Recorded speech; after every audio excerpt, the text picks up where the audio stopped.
പവിഴപ്പുറ്റുകൾ അപൂർവ ഇനം സമുദ്രജീവികൾ. കടലിന്റെ അഗാധമായ അത്ഭുതങ്ങൾ വിവരിച്ചാൽ തീരില്ല. മാത്രമല്ല ഇവയെല്ലാം സംരക്ഷിക്കപ്പെടേണ്ടവയാണ്. അരുൺ അലോഷ്യസ് ഈ പുസ്തകത്തിലൂടെ പറയുന്നത് ഒരു മുന്നറിയിപ്പാണ്. ഇത് കുട്ടികൾക്ക് അവബോധമുണ്ടാക്കി വരും തലമുറയ്ക്ക് പവിഴപ്പുറ്റുകളെ സംരക്ഷിക്കാനുള്ള ഒരു ബോധവും അതിനുവേണ്ട നടപടികളും സ്വീകരിക്കുക എന്നുള്ളതാണ് ഈ പുസ്തകത്തിൻ്റെ ലക്ഷ്യം. എന്തേ കടലിൻ്റെ അടിയിൽ ഒരു പുസ്തക പ്രകാശനം എന്ന് ചോദിച്ചാൽ പവിഴപ്പുറ്റുകളുടെ പ്രകാശം ഈ പ്രകാശനത്തിന് വേണമെന്ന് അരുൺ പറയും. പുസ്തകം ഏറ്റുവാങ്ങിയവർക്കും കടലിൻ്റെ നീലിമയിൽ സന്തോഷം. ലേഡീസായിട്ട് 4 പേരാണ് മെയിനായിട്ട് ഇത് ബുക്ക് അണ്ടർ വാട്ടറിൽ നിന്ന് എടുക്കുന്നതും പിന്നെ ഹാൻഡ് ഓവർ ചെയ്യുന്നതും.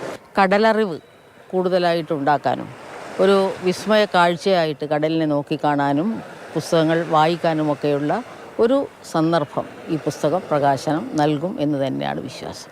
ആഴിയിലെ ജീവജാലങ്ങൾ ഇനിയെങ്കിലും സംരക്ഷിക്കപ്പെടട്ടെ. പ്രേമിനൊപ്പം ജിബിൻ JB, മാതൃഭൂമി ന്യൂസ്, തിരുവനന്തപുരം.